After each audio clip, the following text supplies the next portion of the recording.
Hello guys, welcome back. Today we are going to understand namespaces in Laravel 12. Many beginners get confused, but don't worry. I will explain everything in very simple words. So what is actually a namespace?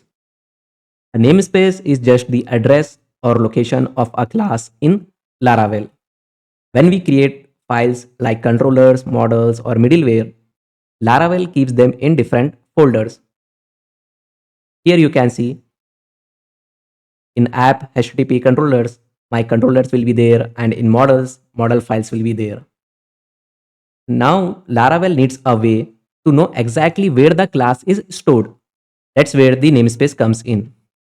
For example, if we open any controller, so here you can see this is a page controller, and at the top you will see this line namespace app HTTP controllers.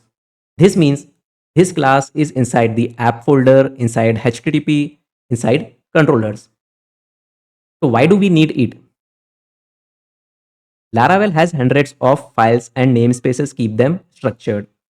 And to avoid confusion, imagine you have two classes with the same name, one in models and one in controllers. Without namespaces, Laravel won't know which one to use. With namespaces, Laravel easily find the right file. With namespaces, we can import classes using use keyword. For example, here you can see there is a line use illuminate HTTP request. Now Laravel knows exactly which request we are talking about. So remember, a namespace is the full address of a class. It tells Laravel where to find that class.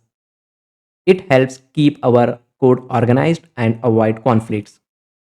So that's all about namespaces in Laravel 12. Nothing difficult. It's just the address of your class inside Laravel's folder. If this video helped you, don't forget to like, share and subscribe. And if you have any questions, please write in the comment box. I will answer those questions. Thanks for watching.